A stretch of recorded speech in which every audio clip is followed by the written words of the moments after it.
Recording. This recorder's going. Yep.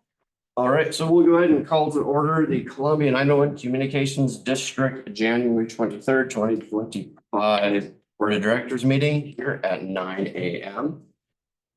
Directors present, we have Shelley Hennessy, Henry Heimmuller, Rob Anderson. Jeff Flack is not currently here. He called. He'll be a few minutes late. We'll document when he does arrive. For staff. I'll let you introduce staff. Sure. Brian Burritt, Interim Executive Director. Mickey Nichols, CFO.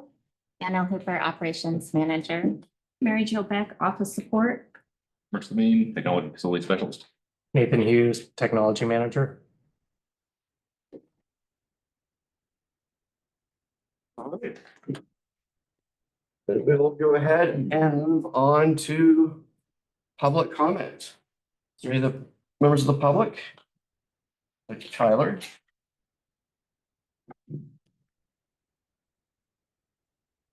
I don't have the remote. Do you have the remote? I'll let you control it. You're right there.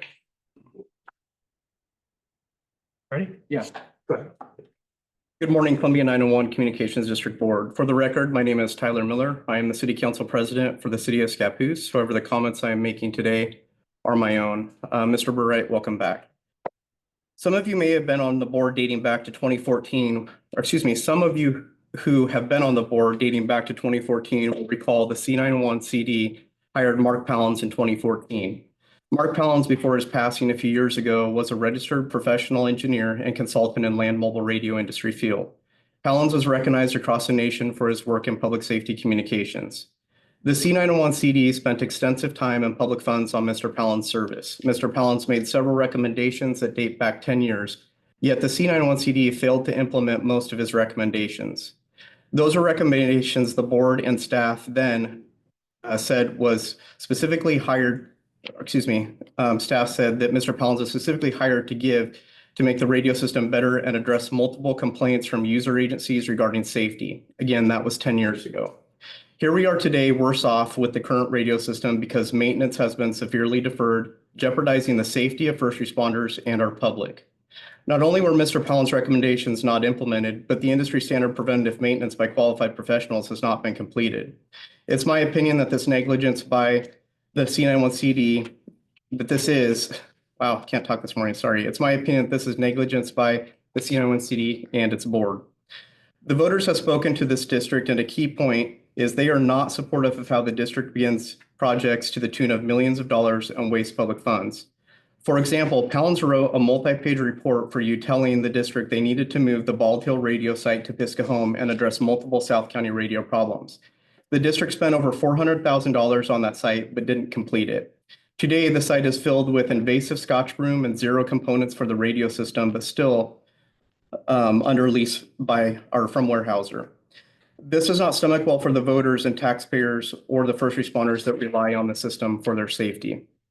Please follow through with Mr. Pallins' recommendations. Finish the Piscahome radio site, replace the antenna systems, and replace the repeater stations on the hilltops that are going to fail in the imminent future. Follow through with Mr. Pallins' other recommendations related to site placement. The public and the first responders cannot afford a catastrophic failure of the radio system. It would be negligent to not move forward with the repairs of the old system before any more major failures occur and hinder public safety emergency communications. The fact of the matter is our voters are not going to pass a multi-million-dollar bond for a new radio system within the next 3 to 5 years. We must maintain what we have and fix what we can. There is plenty of money in the reserve funds to address most, if not all, of the improvements that need to be done to the current radio system without showing this good faith and follow through. This district is unlikely to get any levy or other additional funding passed. Look across the water to Cowlitz County, who is doing it right. They have the same system, the same age as ours, and they have recognized over the last years working with AdCom Engineering, they need a new system. But they also know the voters will not pass a multi-million-dollar funding source anytime soon. That is why they are working with AdCom Engineering to first make several improvements to their current radio system and replace all their current radios with new versions of their current technology. They rightfully understand that they cannot afford to lose emergency communications while they properly plan and seek funding for a new multi-million-dollar radio system. Thank you. Right, so I gave you a little over 3 minutes since the clock wasn't working there. Oh, thank you. All right, is there any other public testimony? And for the record, we can also show that Jeff Flatt is in the building. Welcome, Jeff. Yep, sorry I'm late. Thanks for calling in or letting us know ahead of time. Appreciate it. We're on a tight timeline. Some people have other things going on, so we went ahead and started. Okay. And did you submit your public testimony also? No, but I can email it if that's possible. Okay. Is it gonna be included in the record though? Because in the past it hasn't. We'll get back to you on that one. It'd be easier if you emailed it. Okay. Would you like me to send it to? You can send it to me. Okay, thank you. Next on the board member appointment for our open vacancy. Okay, we've received one letter of intent. It is from a gentleman named Brian Michael Yanni. I believe he's. Yes. he's- Oh, there you are. I'm sorry, I didn't introduce myself. Okay. I thought you were gonna join. Schedule was I able thought to. you were gonna join us online, so. We received your letter, and I think the board's gonna get some interaction with you, some questions that they would like to. Thank you very much for your interest in being here. Thank you for the opportunity. Have him give us a thumbnail view of who Brian is. Sure. Yeah, that's a good place to start. Thanks, Brian. Why don't you go ahead and introduce yourself to us and tell us a little bit about who you are, what you do, and why you want to be one of this STEAM group. Good morning, everyone. Thank you for this opportunity. My name is Brian Tierney. I currently reside in the city of Clatskanie with my wife and 6-year-old daughter. Currently a member of the Clatskanie Rural Fire Protection District, where I've been a volunteer firefighter there for the past 3 years, going on 3.5 years. I currently work full-time as a millwright maintenance at the Georgia Pacific Wanham Mill in Westport. And I've spent the past 25 years of my free time in the volunteer fire service. I grew up in Pittsburgh, Pennsylvania. And I've been in, as I just said, the past 25 years, sorry, in the volunteer fire service, working my way through the ranks of lieutenant up to battalion chief when I left my department back home. I've been around the 911 system. I've also worked for Air Medical Dispatch back in Pittsburgh, where I was a flight operations specialist. So handling multiple radio frequencies, multiple systems simultaneously, talking to aircraft and ground ambulances. Also in my volunteer service, working with different systems, VHF, UHF, 800s. I've been around most of it as a user. And I would like to be part of this board to help the district in any way I can and be proactive and continue assisting the communities that we serve and helping our first responders and improving anywhere I can. Thank you. Any questions? Did Bruce talk to you about the time he spent on this board at all? Very briefly, I don't see him a whole lot because of our schedules. My schedule works same as his, Monday through Friday. But I have briefly discussed it with him and he kind of just gave me a brief overview of how things are and, what he did. And I look forward to hopefully being able to fill his position to the best of my ability.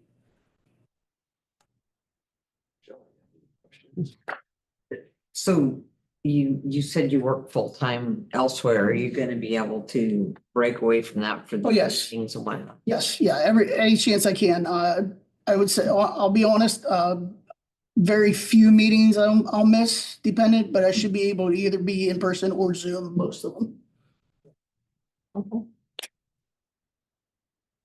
No, that was the same question Shelley had yeah. I was just gonna ask Brian or Mary Jo or someone if we haven't received any other interest either by phone or letter or anything. I checked again this morning. Okay, Danielle, okay, all right.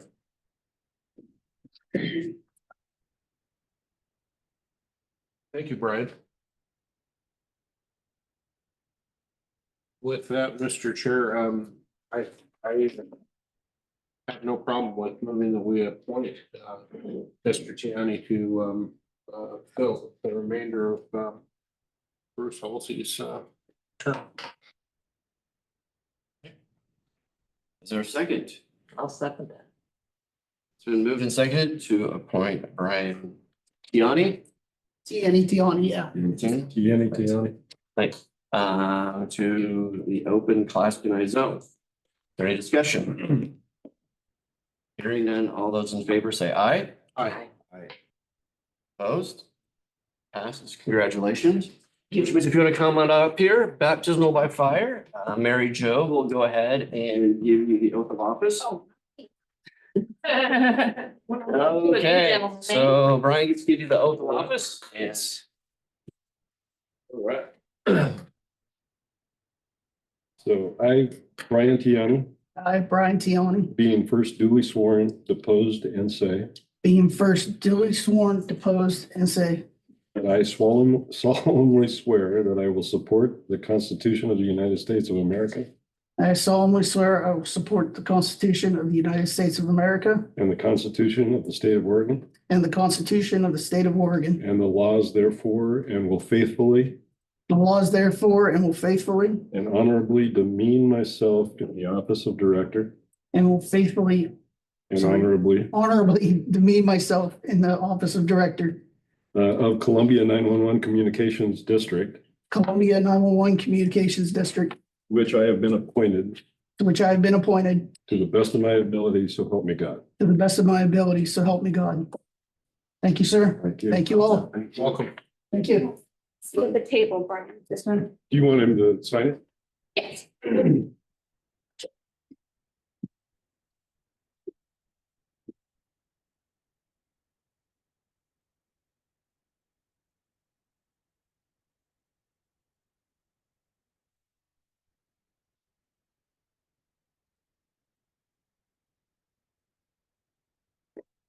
Thank you so much. You're welcome. Thank you. Mary Jo has a packet for you there. Nathan will be in contact with you later. Yes. Welcome aboard. Thank you very much. Take a quick peek at that. So technically, we have an opening for vice president. Since that was Bruce. Well, Mr. Chair, I would move that, we nominate Jeff Flatt to be vice president and, Brian Tiani to be our, member at large. And leave the rest of the, slate as it is. Is there a second? I'll second. Right, it's been moved and seconded to promote Jeff to vice president, and Brian, you will be a member at large. Sir. Discussion? Hearing none, all those in favor say aye. Aye. Aye. Opposed?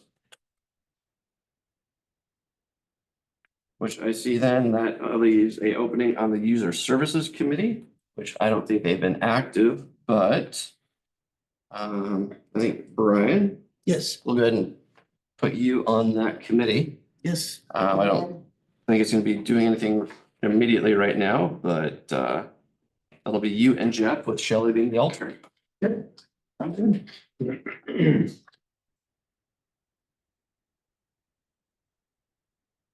And then those committees will get shuffled up here in July. Okay. The start of the year. Perfect. Okay, additions to the agenda. We do have a couple things that's being shuffled around. Before old business, we will do our executive session and conduct business to follow. Also, under old business, we're going to follow up with Coates about the coastline contract. And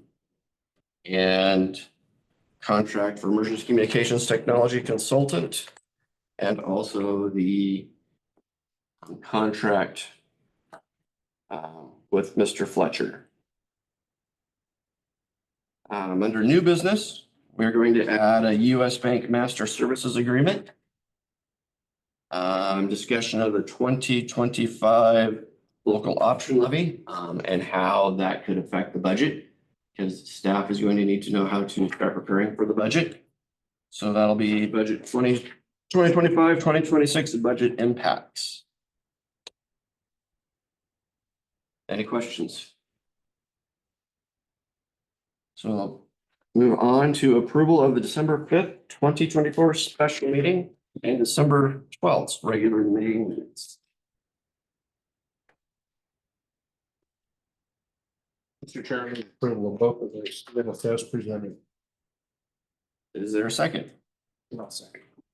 Okay, it's been moved and seconded on the slate to approve the December 5th, 2024 and December 12th, 2024 meeting minutes. Is there any discussion? Hearing none, all those in favor say aye. Aye. Opposed? Financial reports. Yes, thank you. Our current benchmark for up to the end of December is 50%. We're halfway through the year. And I do have a typo on my report at the very bottom where I state our month-end budget variance is 61.7%, although that's accurate overall. I refer to it as being for our general fund, and our general fund is at 50.8%. So that needs to be changed to that. So we're on budget, right on budget, in our general fund for that. Were there any questions after reading anything, everything that I can answer for anyone?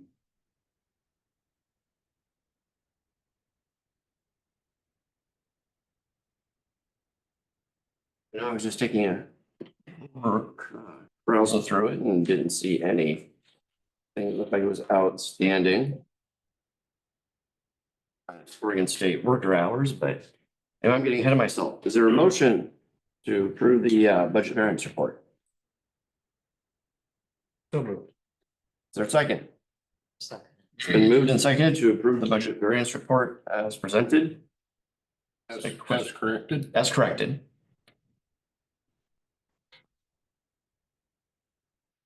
Any questions? I was just, for myself, looking at it, the state work hours is 114%. Is that something we anticipate going to continue to accrue? You're talking about the specific line item? Yeah. What's the code number that's? 55113, 1220? yeah. Yes, 2000. so yes, I can give an explanation of that. We got, the workers' comp came in a couple of months ago now and did an audit and realized that, so this was a new program that was implemented just before my arrival. Maybe within that year before me coming in, I'm not 100% sure on that, but the rates that were being used to calculate were inaccurate according to them. So they gave us what the new rates, when I calculate admin versus a dispatcher, they all have different rates for workman's comp. So they gave me all the new rates. Those new rates incurred a higher cost for the previous year. So that money is in here, which put us over budget, but next year we will have that accurate number, those accurate rates going forward. We should still be able to absorb it because it's in with that one line item and not in the overall budget. Okay, so it's workman's comp related. Yes. Okay, I just, by title, just saying Oregon State work hours. I just wasn't. Yeah, no, it's the workers' comp. Yep. Okay. Are there any other questions? Hearing none, all those in favor say aye. Aye. Opposed?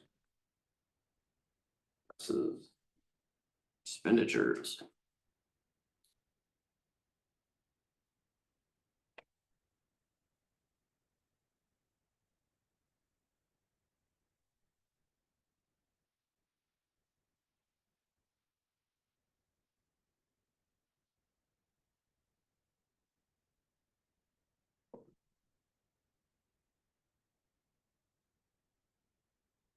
While everyone's perusing, is there a entertain a motion to approve the check register as presented?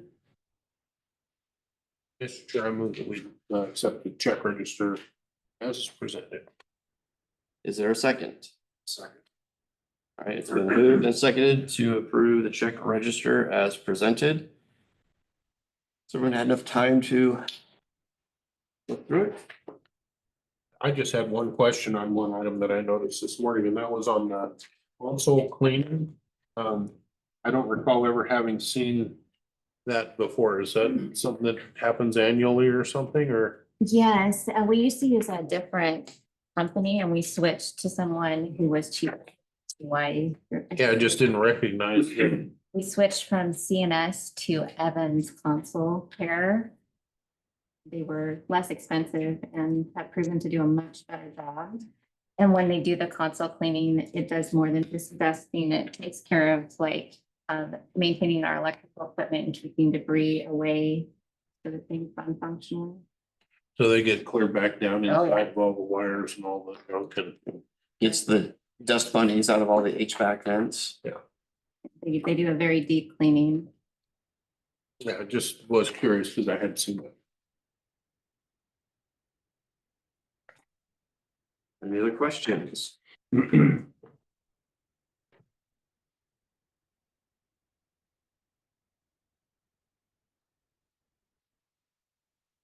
I'm gonna give you a second there, Brian, since you didn't have a packet to look Oh, at. it's Is there okay. anything that you have any questions about or? Good, thank you. Okay. Is there any questions? All those in favor say aye. I, Opposed? This is appointment of budget officer.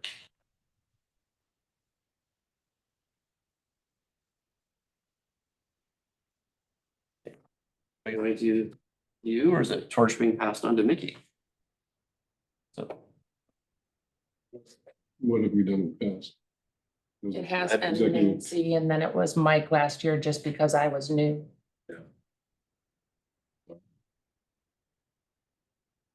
We recommend that it's Mickey as the budget officer, if that's been done before historically with Nancy,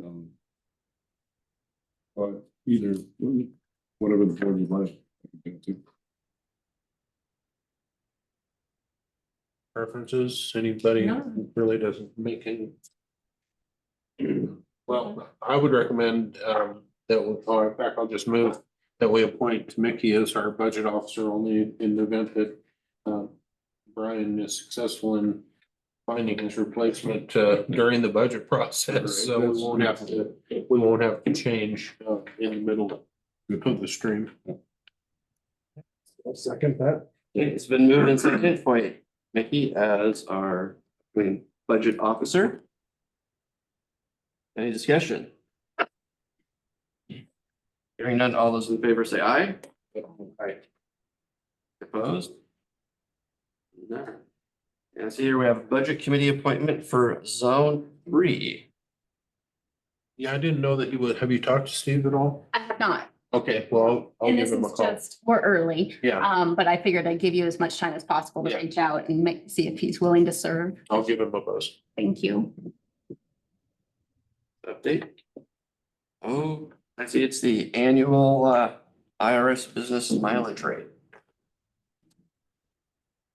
Option 7 cents.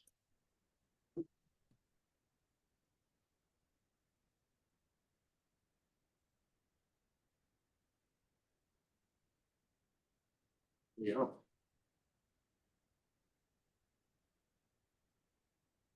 I would date myself, but I said I remember when it was 15 cents.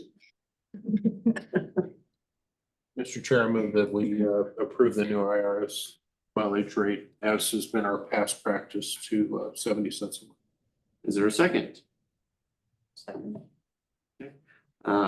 And Brian, just for history wise, for reimbursement for mileage, it is standard practice that each year we revisit it, and it's common practice for us just to follow the IRS's recommendation. That's good. Thank you. Is there any discussion? None? You just gave it. No additional discussion. That's just giving Brian some backstory. Henry did a good job in his motion. All right. All those in favor of approving the 2025 business mileage rate as recommended by the IRS, say aye. Opposed? Passes. Operations manager report. Yes, thank you. Starting with staffing update. Hiring continues to progress well. We have two that started on January 6th. Since our last meeting, they finished in-house academy and are now with their full-time trainers and are doing excellent. We're very happy that they're here and we welcome them. We still have 3 applicants in the final 2 steps of the hiring process, which is the psychological evaluation and then the medical screening. So they're right at the tail end. 2 of them are still in background, so I still have 5 remaining from our last 2 hiring cycles, in addition to the 2 that just started. At our last meeting, I did report that we had received a lateral applicant. They withdrew, unfortunately, so, and I don't have a specific reason why, they did withdraw. We are always recruiting laterals though, and that remains open. They just need to have 2 years of experience at any equivalent dispatch center. The lead dispatchers are doing great with all of the scheduling challenges and increased training. They're really stepping up and supporting their staff more and more.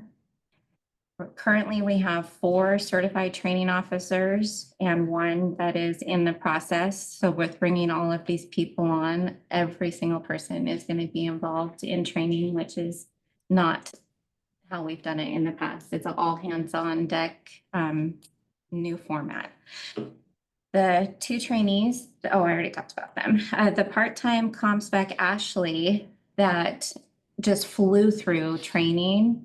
She has 10 years of experience, but because of the length of time between her last appointment and coming back into the workforce, DPSST required her to go back to the academy, which was unfortunate, but she is there now. She's already been signed off with training, so this is just for her certification with the state, and she graduates at the end of this month on the 31st. She's doing really well in her class, as would be expected. She's been just a great employee to have. Herbie has been doing some outreach, something that the district has been a part of in the past, and then with COVID, it just disappeared. Our involvement in supporting the fire science programs in the different high schools has picked back up, and she's got a presentation program that she's now done with Scappoose and Vernonia High School, and she's working on getting together with Clatskanie Fire for their fire science high school program, and she was really well received.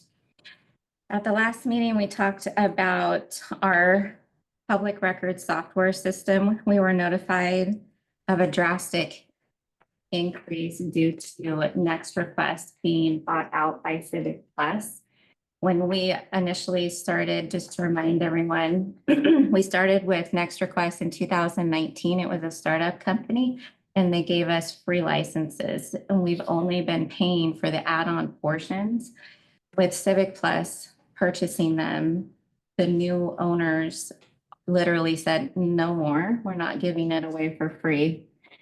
I went and did a lot of investigating of different companies, reached out to our legal staff who contacted the state archives and looked at a couple of different companies as alternatives.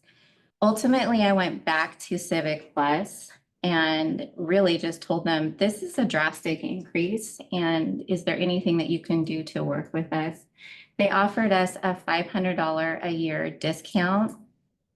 And I took it a step further and said, can you make that permanent? Because one $500 a year discount is helpful, but it doesn't really make a dent. They've agreed by contract to make it permanent for the rest of our us being a customer. There's still going to be a 5% increase. And in the document that I provided, it does show you that over time, the number of records requests that we are receiving is just skyrocketing compared to where it's been in the past. The way that we recover costs on public records request is the cost that we pay for the software system that we use. We divide it by the number of requests that we received in the previous year and pass on that portion to the public. So we're not making any money at all, but we are able to recover some of that cost. With the number of requests going up in the past, that meant the price going down.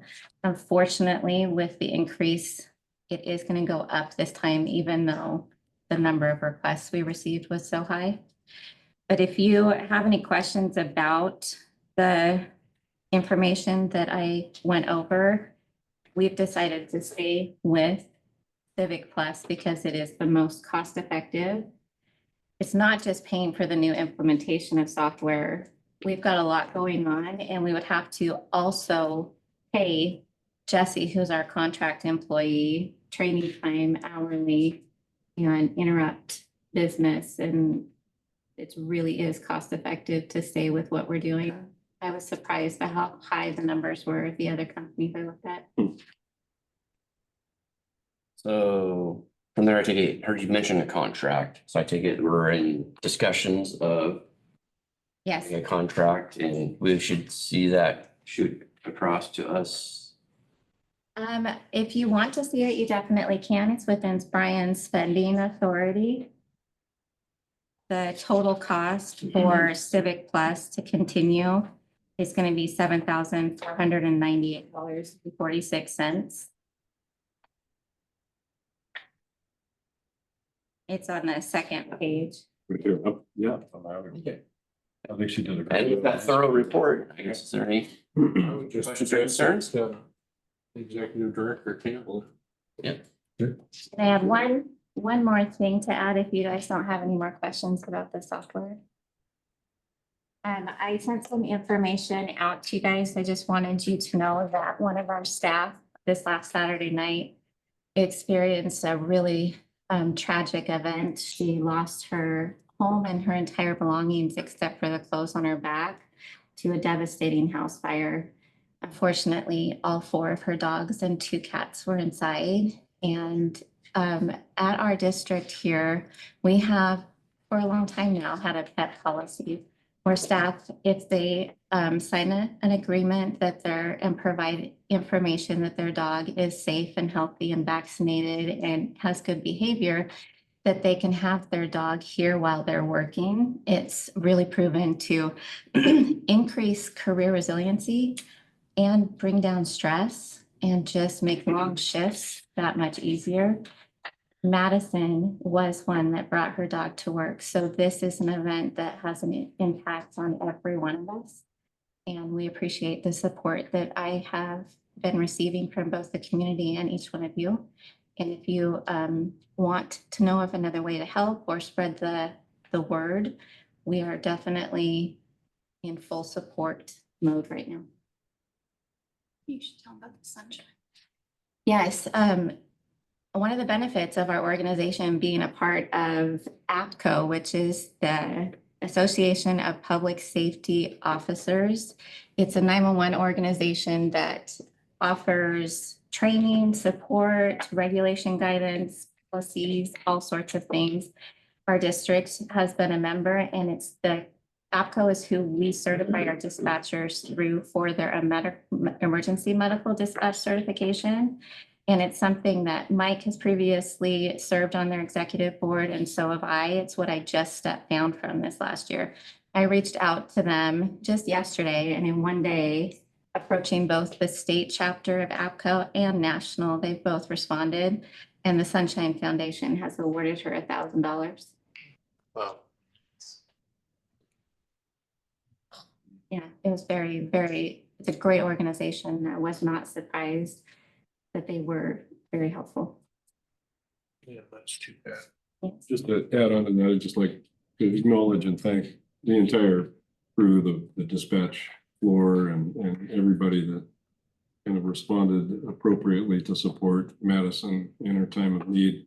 And Danelle and others for kind of finding some monetary as well as other support that she needs. I'll apologize because I saw Henry's face. We should have notified each board member probably immediately that we had an event that seriously kind of. Yeah, that's the first I heard about it. So, I said something just yesterday. Yeah. But I think, just no excuse. I think we'll do that a little bit more promptly in the future, but, I think everybody was just busy responding to and trying to figure out how to help, but, it's important that the directors know something like that happens immediately. I think Rob was contacted, but, I was aware of the fire, but I didn't know it was somebody. right? And honestly, I should have thought of it too, but like Brian said, we have just been very busy covering her shifts. And she's a late night shift employee. And I do apologize that I didn't get something to you guys sooner. And she's doing well or okay under the circumstances, right? It's devastating. We've got two of our staff that are appointed to kind of coordinate with her, and I have very good news that she's actually just adopted a puppy. It really well. I think so. She's got a place to live and everything. She has a place to stay right now. And backups if she needs it. Good. Any one of us would take her in for sure. Do you guys have any questions? I know I just covered a lot. Thank you. Thank you very much. Technical managers report. It's been a busy couple months. The electrical work on the utility meter and the transfer switch was delayed.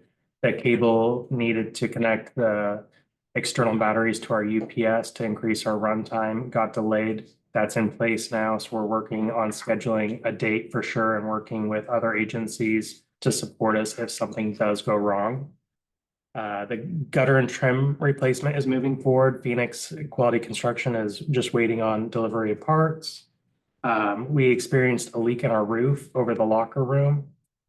Phoenix again patched up that leak, and we are working with them to get a quote to fix the rest of our roof. It's not leaking now, but a lot of the seals are very worn.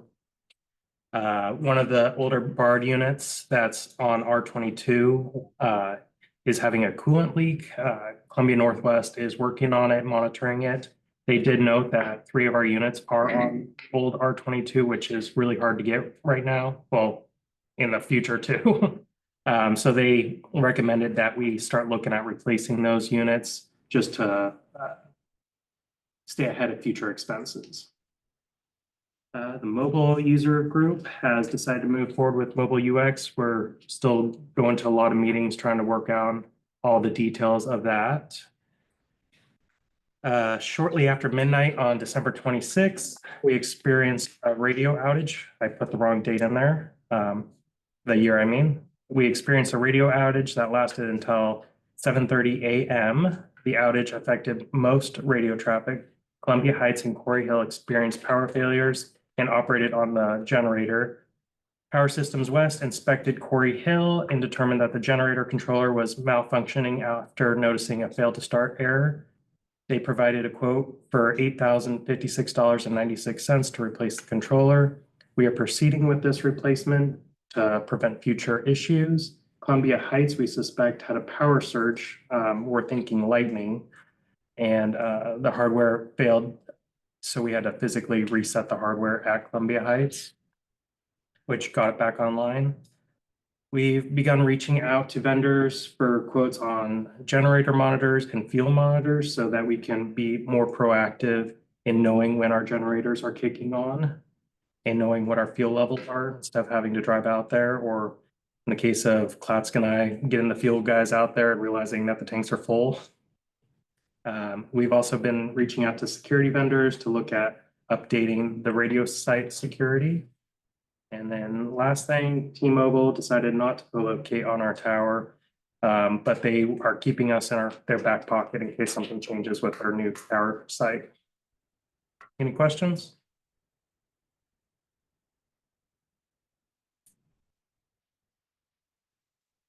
Thank you. Excuse me, Nathan, how long was that when that event happened on December 26th? About 7.5 hours.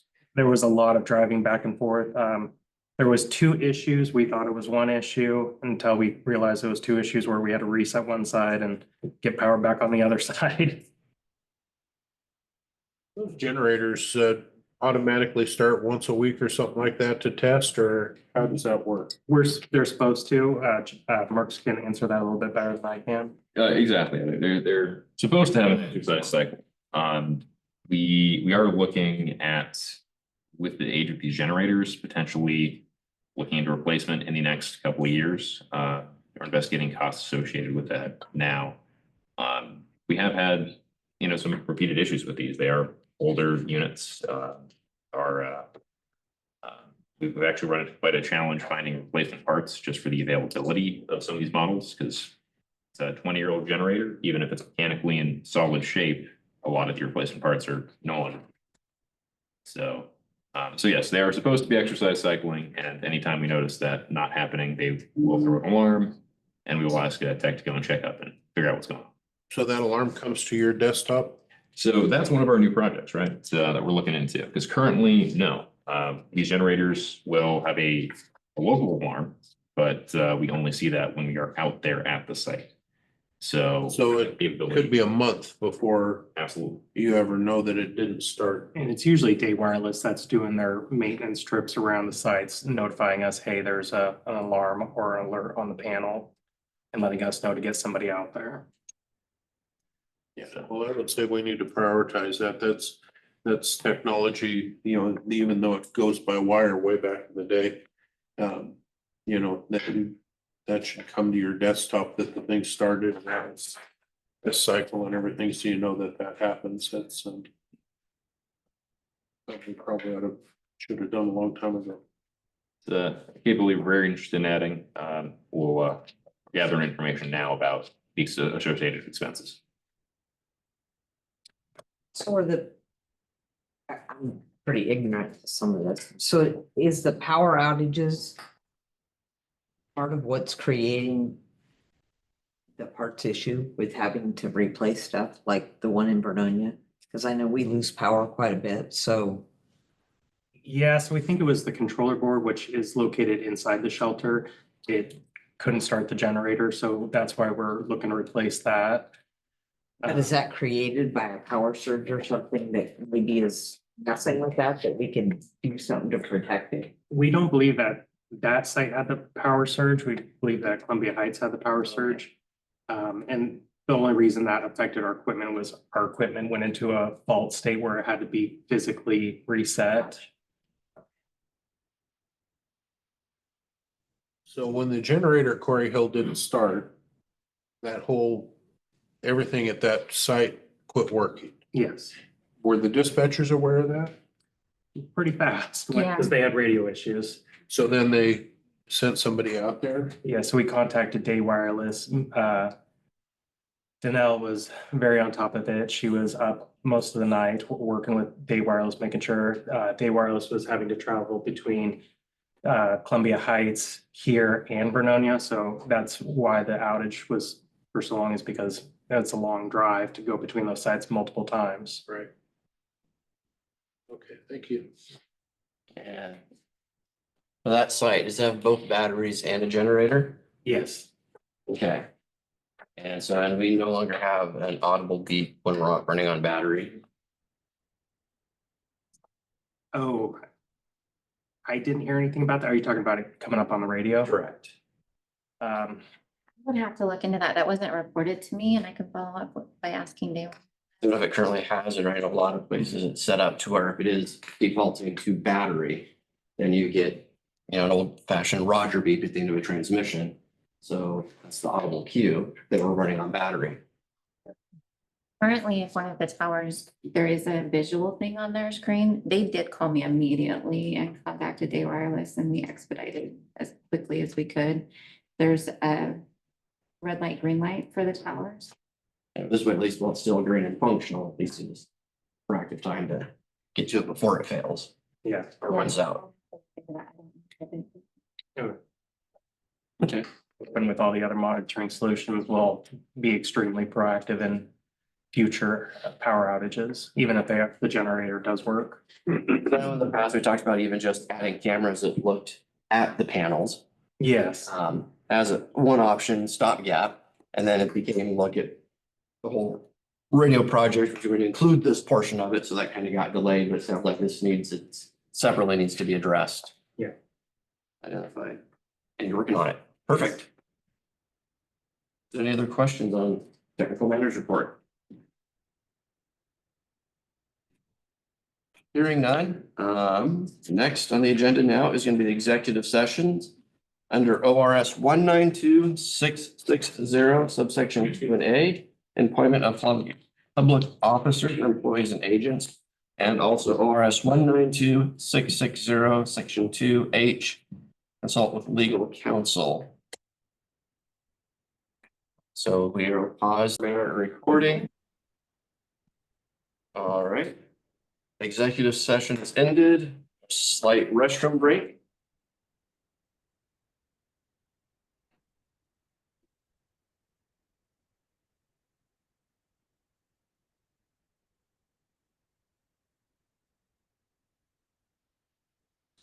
All right, and we will go ahead and resume the January 23rd, 2025 regular Board of Directors meeting here at 11:01.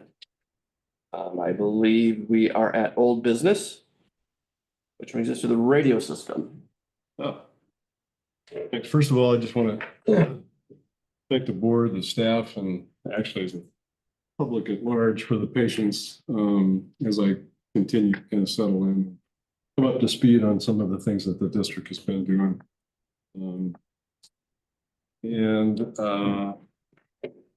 One of the things we wanted to talk about a little bit, well, no, before that, I also want to acknowledge that the staff and the added burden during the time of transition should be kind of recognized and acknowledged.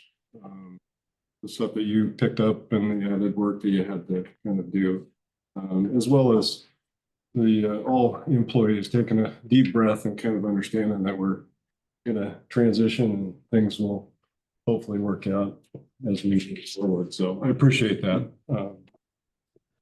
So some of the old business that I was able to kind of capture, one is the Meisner construction project. I think we need to close that with just a little bit of work to do within the contracted scope of work with Day Wireless.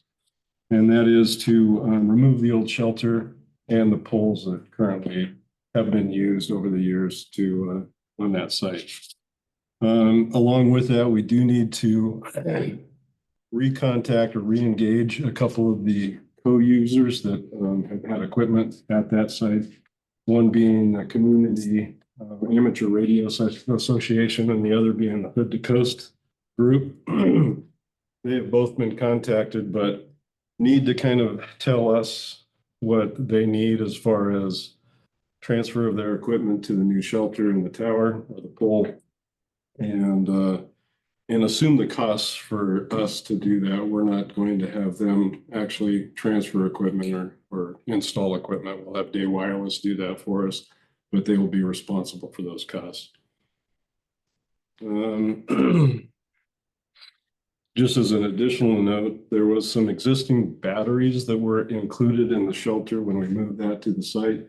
There was an observation from one of the techs that some of those batteries look like they have eroded or at least deteriorated to a point where they're questionable if we want to replace those or not. So we'll continue to evaluate those and come back with a report for that.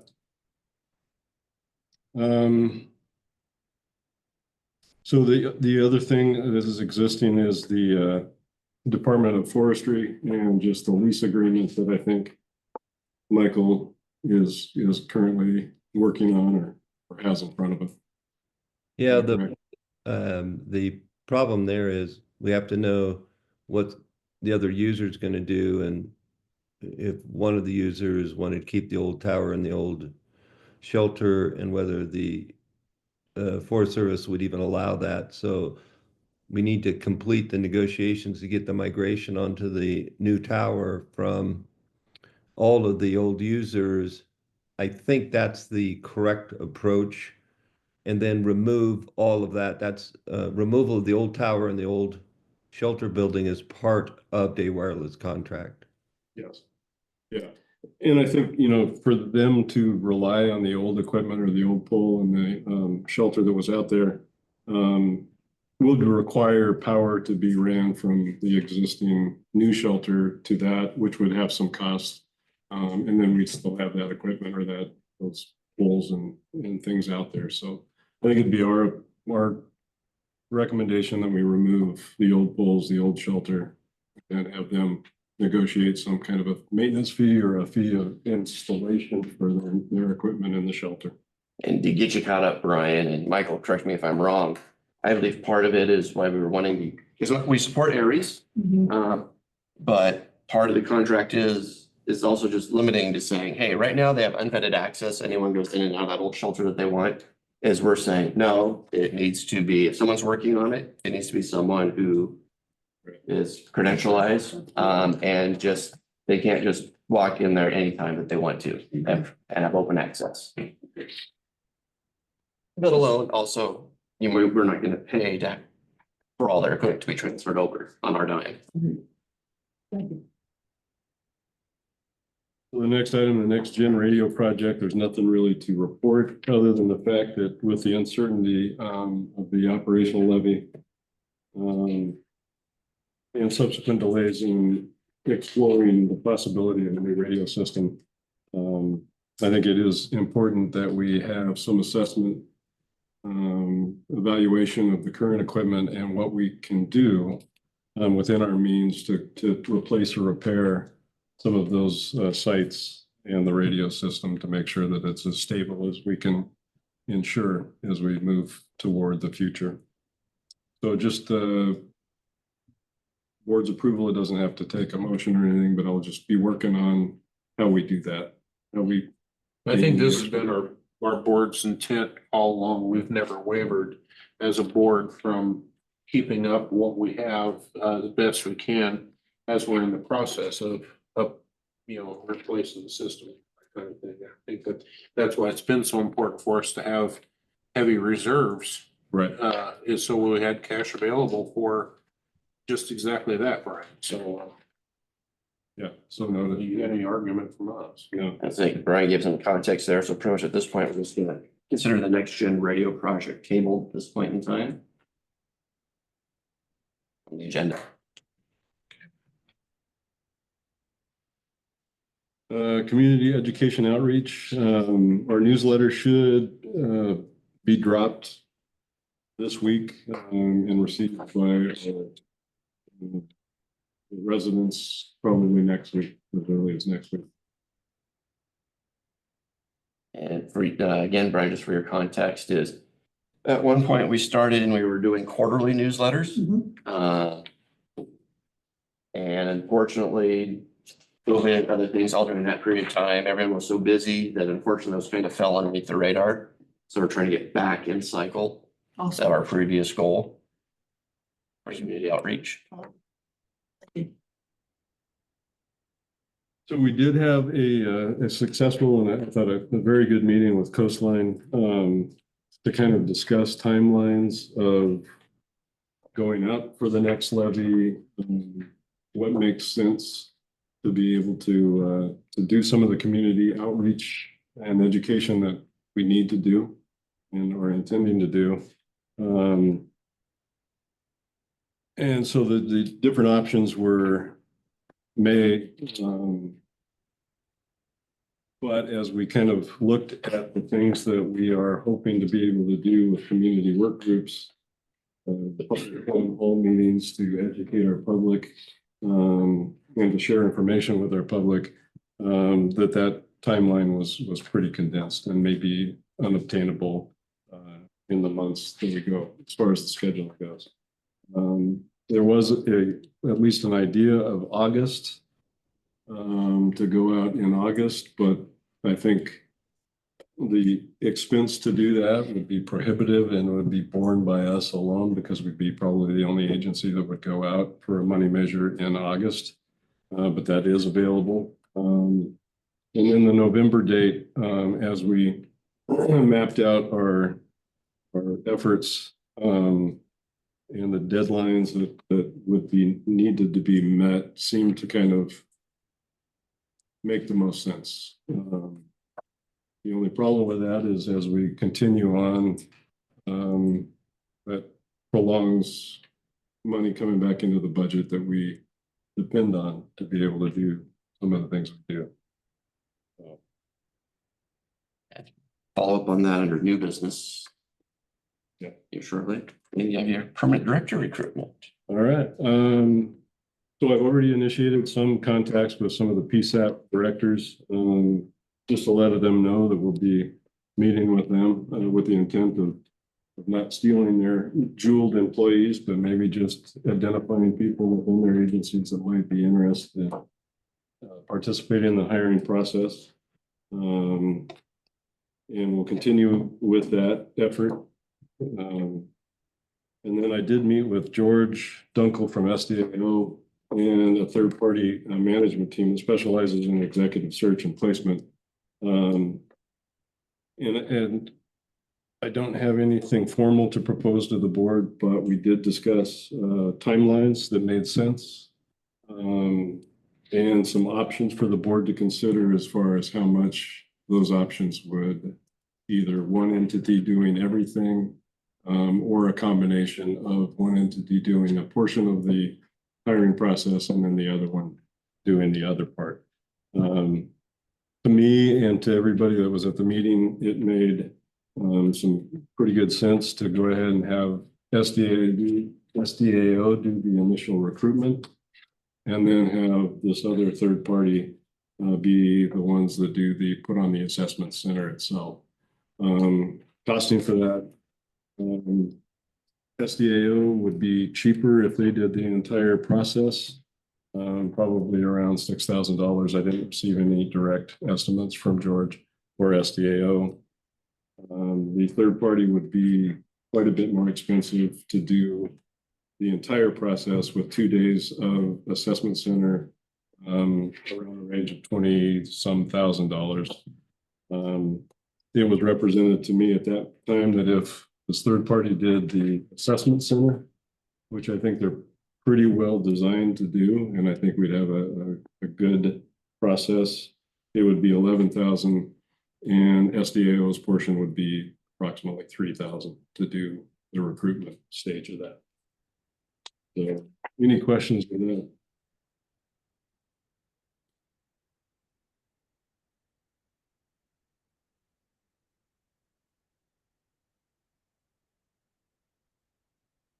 Are you asking for direction or feedback? Well, yes, I think for us to move forward with, and I forgot to talk a little bit about the tentative timelines that we. July 1st would be probably from the end of the process, bringing somebody into that position. July 1st would be selected date. Working backwards, there was a couple dates that we did lock in just because this third party agency is very busy and scheduled out quite a while. So May 19th and 20th would be a tentative date for the assessment center itself. 2-day assessment or 1-day assessment. That's still a choice that we can make. April 15th.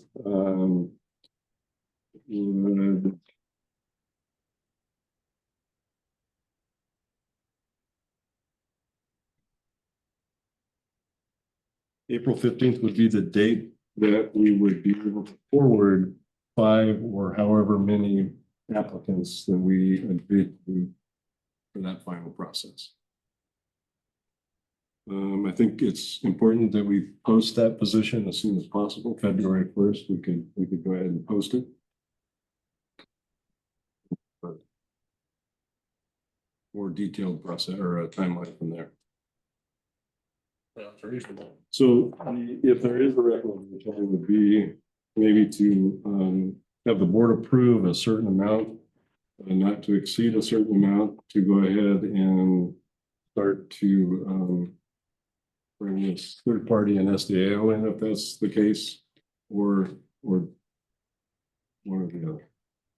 Well, I think all of that together is still within your spending authority, but also you could, once you got a formal proposal from both of those agencies, you could bring that back to our next board meeting, but you could have already. I mean, you're obviously already starting to work down that path. And it's, again, within your spending authority. I don't know that, we need to set any good dollar amounts right now. What's your spending authority? 25,000? It is. Okay. 20,000. So. I mean, is there any reason we'd need to take formal action at this time until we have that spelled out? Yeah, well, it sounds like you've got it well under control. Okay. Feedback you wanted? Okay. Mary Jo's got it. Perfect. I just want to clarify if I can.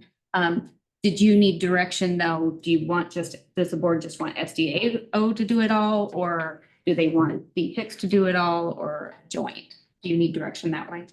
Well, it sounded to me like you and your subcommittee worked out that the recommendation I was hearing you give was that SDAO does the initial recruitment and the other agency does the other work to get them up to speed. Is that? Yeah.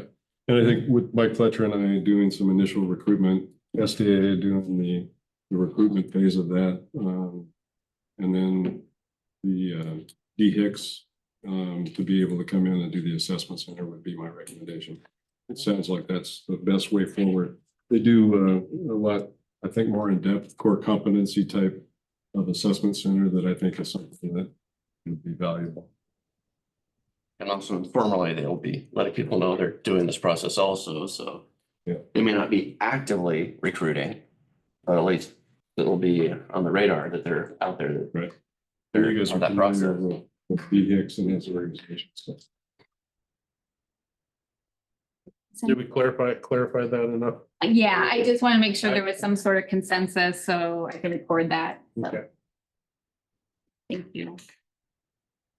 Anything else? If it ends up being your director's report. Okay.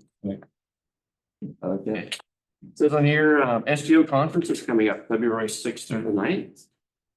Yes. I know I have just last minute paperwork to turn into Mickey. And then Brian, I don't know if that's been shot across your radar or not. We can talk about that after the meeting. Yeah, that was one of the things I was going to talk to you about, this conference that we have coming up. If it even fits into your schedule, it would be probably something very beneficial, but I figure we can catch up later. No, we can, yeah. no problem. Northwest Leadership Seminar coming up March 5th through the 7th. Right now, I only have Shelley interested in going, but if that changes, I just need to know sooner rather than later. Who's our speaker this year? You know, I don't have that information with me. No problem. Sorry. Another great event if you haven't attended it before. It's a good one. All right, is there any other old business? Oh, wait, first we do have coastline contract. Here, going with coastline, you talked about a little bit earlier.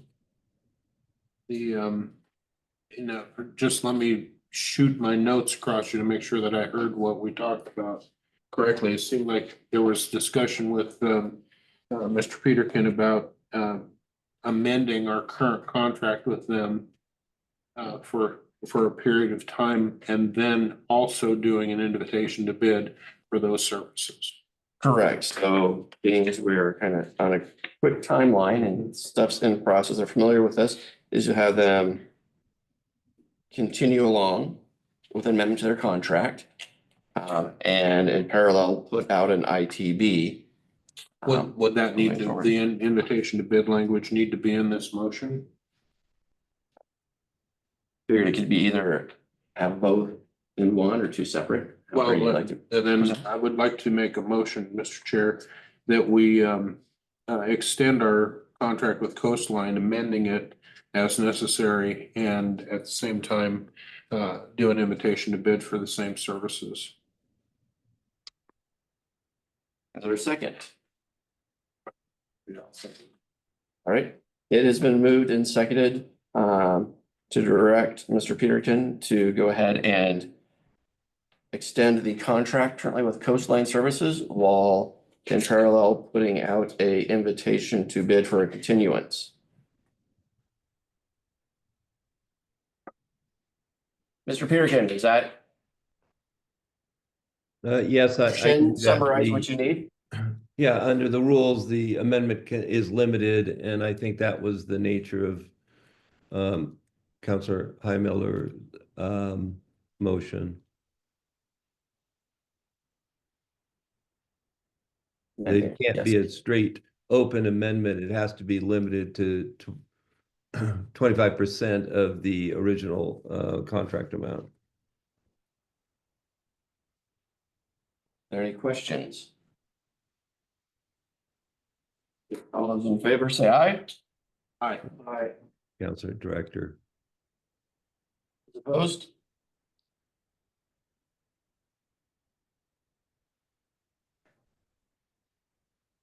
Any other new business? Correction, any other old business? All right, moving on to new business. We have resolution 2501, verifying and accepting the local option levy election results. Mr. Chair, I move that we approve resolution 2501 as presented. Is there a second? Second.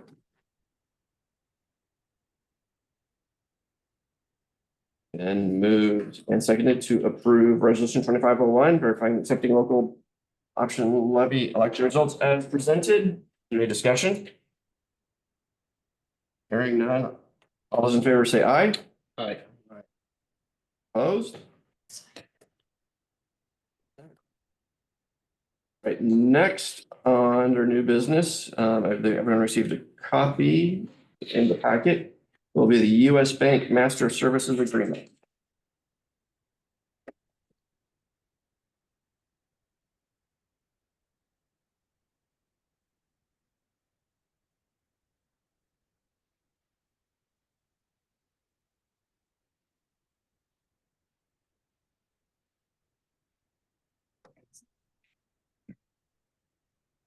As you're perusing it, this is basically to work with US Bank on who are authorized signers and what actions they can take.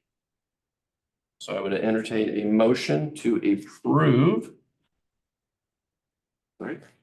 the US Bank Master Services Agreement as presented. I'll make a motion to approve the US Bank Master Services Agreement. Right. So moved, is there a second? Seconded. Brian, you said second? I'll give you that one. You did it in tandem. That worked. Brother Brian's got the second, Mary Jo. All right, any discussion?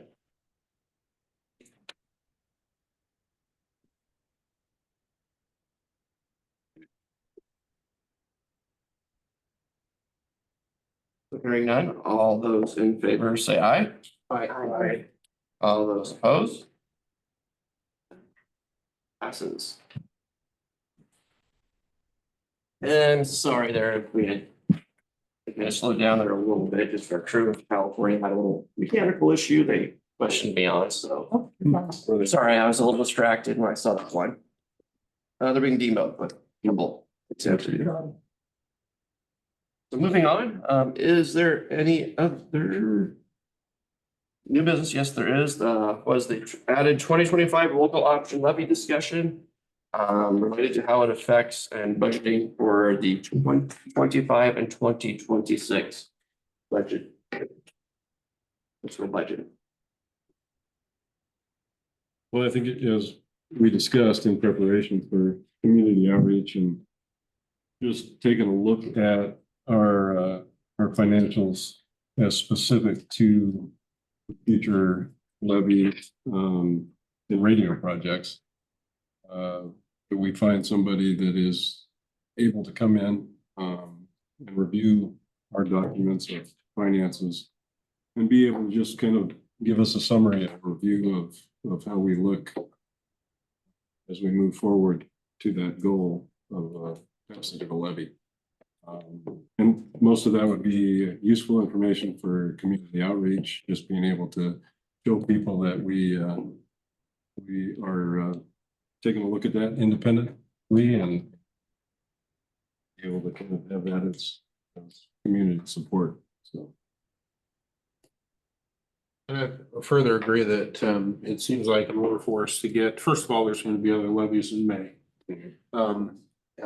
And I think that if we are focused on November and on all the right players, as far as public outreach and information and stuff is concerned, especially when you've got the, the county fair and parades and all that other stuff that happened during the summer that allow you to be out in front of folks. I think that you'll line up for a more successful run, hopefully in November. And I agree with you, some kind of a statement that describes clearly, I did a presentation to Scappoose Fire prior to the last election. And it surprised me immeasurably how many people in the room at their board meeting really didn't have any idea, why we needed to have reserve funds, when I explained to them that I could walk out in their truck bay and point out 3 or 4 reserve apparatus that they had sitting out there, and we can't have reserve apparatus. We have to have a checkbook so that when something blows up, we can write a check and call all the right players in to fix it right now, because we don't have 2 or 3 old fire trucks and ambulances and stuff laying around, and when I put it in those kind of terms, that all of a sudden you just saw the light bulbs coming on around the room as they realized, oh my gosh, yeah, having a few $1 million set aside for equipment reserve or facilities reserve and that kind of thing is how we have to do business. And we've been damn good at it and putting those funds away. But how do we get that word out there? How do we make that understandable? And I think that we need help with that. So I think in the appropriate amount of time to do it, I think makes all the sense. And one of the reasons why it's important to have this conversation now is in preparation for the next fiscal year budget, staff is going to need to know, should they be budgeting based upon potential having a levy, not having a levy, or if we're going to say that, May is too soon, August, because it's a special election the districts can do, but whoever puts out has to share in the cost of it. And if we're the only ones, we'd be paying the entire cost, which then puts us into November, which means even if it were to pass, our next budget fiscal year would not be receiving any revenue from it because it doesn't apply to that year. I guess I don't know how a person could evaluate or analyze the success of an off-cycle election. I mean, somebody out there has to know, the Secretary of State or somebody has to know how successful an August election looks. Because everybody goes out in May and November. Right. Middle of summer, everybody's on vacation. Is that a good thing or a bad thing when the ballot comes to your house? So probably we need to have somebody ask that question. And I think this gives us time, because one of the things we know we want to have a lot of engagement with the community. Have a few meetings, potentially a work group. But on part of that, we need to, work hard on justifying and verifying all of the facts that we're putting out there. Which part of that is why we've been looking at, potentially emergency communications technology person. Who is the expert to assist with that, to vet the information. Also, as you mentioned earlier, about, doing a third-party review of the figures, just to make sure that everything is aligned with what we're saying. And as much as I don't like potentially dipping into reserves for one more year, almost just because of everything that we want to do, for the chance to have everything as factual upfront as possible, to have time to do the messaging, that's going to put us into November. I think rushing and trying to get everything done is not the answer, because I think as we look at the past, I think we tried to do that and that message was not clear with the people that it matters with. And that's our voters. So I think waiting and doing the work is what needs to happen. Yeah, and one of the big things is, I know the presentations you did, but the couple that I went to, there's been this talk about user fees. And we say, we do not want to have to implement them, but if we have no other recourse, that could come into fruition. So I think the thing is having the review of the figures to make sure they are spot on. Also gives time for staff to maybe present to us what an actual user fee schedule could look like. So when we start engaging with other groups and to the community, we will actually have that information upfront. And And being I able to think support it. we need to use layman terms for people that aren't involved in the fire service, the fleet. Because user fees, people don't necessarily identify what you're talking and how that's gonna affect them personally. Well, and I also think that when, user fees need to be one of our last ditch efforts if it actually comes down to that, because I think that when we have that discussion, all of a sudden, we're gonna start losing our police and fire folks, because that means those are dollars that are gonna come directly out of their budgets in order to pay for dispatch services, which was the reason that we put a district together in our own tax base and all of our own stuff so that we could pull that burden off of all those user agencies, which was how this entire operation was funded prior to that. And I think that it's no less important today to keep that burden off of our public safety partners' budgets. We're all taxpayers. We're all going to pay for it one way or the other. But I just don't like the idea. Obviously 911 is an essential service, but no less is it essential to have a police officer be able to answer that call. And if, St. Albans Police, for instance, has to pay $100,000 or $200,000 or some kind of number for dispatch, all of a sudden they've lost an officer. Yep. And that's just the reality of it. I think there's some value to having clear lines drawn between the silos, so that it's very clear what 911 costs and it doesn't muddle up those local budgets by having that as a line item in somebody else's budget. It just, so I think that, again, as a last ditch effort, we may have to cross that bridge, but I hope we don't, because I think that that's just creating, it'll create a rift between us and our public safety partners down the road. And one of the big things is, the next gen radio project hit yet another delay. And unfortunately, we knew it was out there and we were trying to save some money by hopefully having this system be up and working to help with that transition. But we're to the point now where we need to invest in our current VHF system, which hopefully if we are able to bring on the technical communications consultant, along with having someone crunch all the numbers, when we go to the public, we can actually have a number to say, okay, to make the repairs of the radio system that's needed now is going to cost X. So when we're saying that we can operate for the next 5 years under reserve funds, that may not be the case because it's going to take this amount of millions of that reserve to actually make the urgent repairs that we need to right now. And I think we need to have those numbers dialed in. And that's one thing where we were able to talk about it conceptually, but I think it's kind of hard without us having something that's documented, written down, and vetted to be able to present, which unfortunately is going to take time to do. So with that, I take it there is no action to be made on that subject. Any other thoughts, comments? Do we need to make a formal decision on November? We have plenty of time. No, we do that at a Yeah. future meeting. I just know that tentatively, we're looking at, were we going to go for May or not? So this is just the discussion and saying May's off the.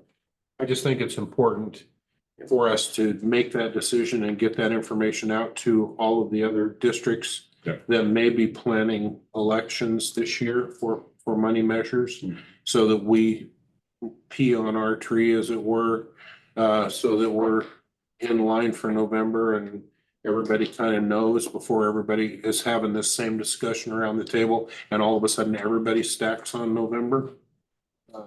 Right. So I would say within the next board meeting or so that we probably should take some formal action. So that, moving on then brings us to any agenda items for February 27th. Which could be more rural business bringing up a timetable.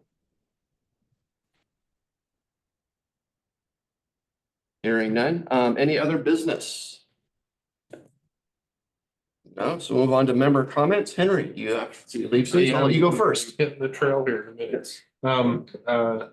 Well, congratulations, Brian, on your first meeting here. I saw you out in front of the Scappoose City Hall yesterday, so I figured you were out pounding the pavement, so Participated in a new officer hire process. Oh, nice. Scappoose Place. and welcome, Brian. Thank you for your interest in our district and we certainly hope that you enjoy your time here and we're certainly, you're gonna be able to help us all much and thanks a lot for staff. I mean, you guys are all doing yeoman's work during this period of time and, you know, especially we're talking about Madison and her fire and all that stuff. Good work, you guys.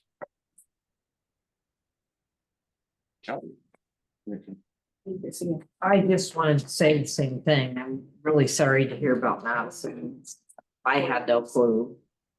No fault of anyone else that we didn't know, but if there's stuff that we can do to help, I certainly am on board with anything there. And thank you for everyone that stepped up to fill in her shoes during this time, along with the doggo that isn't here, that you guys probably were attached to at some level. And welcome Brian on board. Appreciate having that new face and Brian as well. Glad to have you here helping us out, so. Just gonna echo on everything that's already been said, you know, heart definitely goes out to Madison and appreciate all the staff. I did see the email and I forwarded that on to our volunteer, Columbia River Fire Rescue Volunteer Associations. For people to help support her and it's. I just can't imagine what she's going through and you know, you see all the fires in LA and all that stuff, all the. For all those people, but this definitely part of our family here and it hits a little closer to home, so but yeah, welcome Brian and both Brians. Yeah, Brian 1, Brian 2. Yeah. Other than the fact that Rob is not allowed to take any time off because now I'm the vice.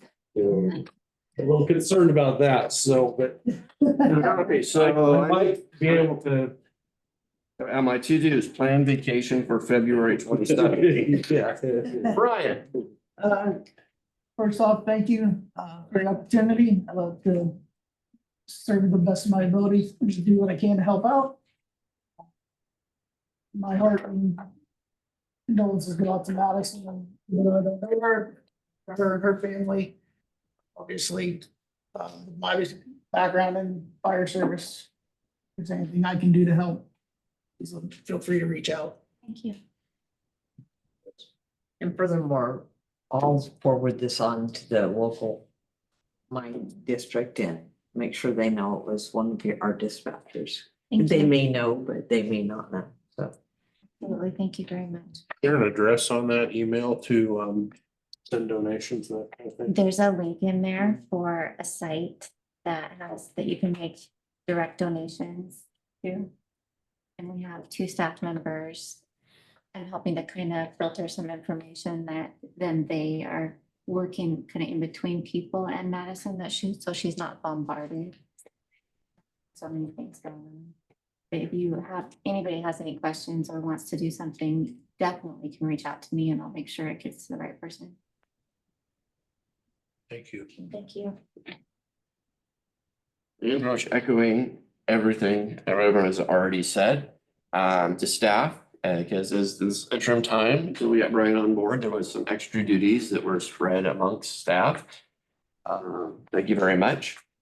For those on the admin side, or normally not on the dispatch floor, who've had to be pulling in extra hours because they fund sicknesses that people have been getting around for the last month, the last 4 weeks or whatever, has caused some staffing issues for the floor. So thank you for your extra hard work that you've been putting in to ensure that the dispatch floor is filled amongst doing your other primary duties.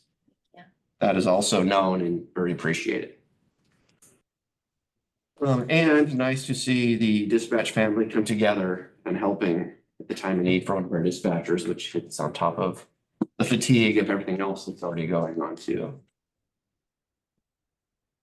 With that, we will be adjourned at 11:40.